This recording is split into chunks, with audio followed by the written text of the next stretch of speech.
मैं पहली बार क्षमा पूर्वक आपसे निवेदन करना चाहता हूं। हम लोग पूरी दुनिया घूमते हैं, पूरा भारत घूमते हैं, लेकिन पूरे भारत में केवल 2 एक ऐसे राज्य हैं जहां गौ मैया की जितनी दुर्दशा है उतनी दुर्दशा किसी राज्य में नहीं है। एक मध्य प्रदेश में और एक छत्तीसगढ़ में। इस पर भी ताली बजा रहे हैं आप लोग। हम क्षमा पूर्वक कहना चाहते हैं, गौ मैया जब तक दूध देती है, दुग्ध निकालते हैं, और दूध देना बंद तो गौ मैया को सड़क पे छोड़ देते हैं। आप रात में निकलिए, हजारों गौ मैया सड़क पे पड़ी रहती है। क्यों? वो दूध नहीं देती, काम खत्म हो गया, छोड़ दिए। जिसने उस मां का दूध पिया है, क्षमा करिएगा, और उस मां को सड़क पर यदि कोई हादसा होती है तो वो मनुष्य अपने जीवन में कभी सुख नहीं प्राप्त कर सकता है, जो उस मां के दूध पान किए होंगे। गौ की रक्षा के लिए भगवान गोपाल बन के अवतार लिए, गोपाल बने। अरे जहां आप 5 लोगों का भोजन खिलाते हैं परिवार का, गौ मैया का चारा खिला देंगे तो क्या बिगड़ जाएगा आपका?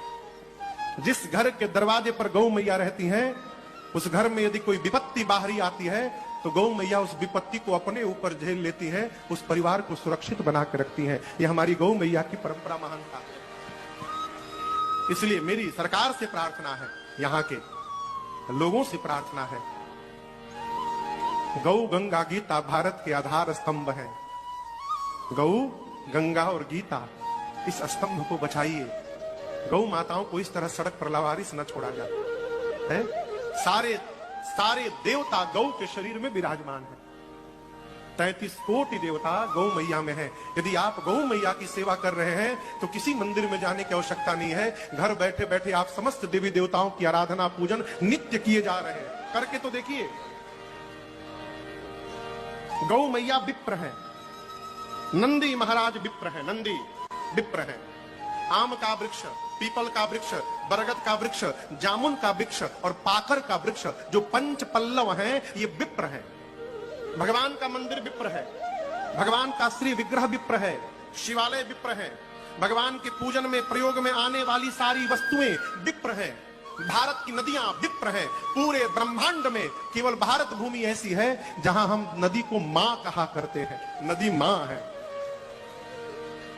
ये विप्र है, भारत भूमि विप्र है। पुण्य कैसे बढ़ेगा? इनमें श्रद्धा हो, इनके प्रति श्रद्धा हो, निष्ठा हो। देखिए, क्षमा करिएगा, घूम घूम कर शंकर जी का अभिषेक कर रहे हैं और गौ मैया को बाहर छोड़ रहे हैं, तो इस अभिषेक करने से कुछ होने वाला नहीं है। सबसे पहले इनमें श्रद्धा जागृत हो।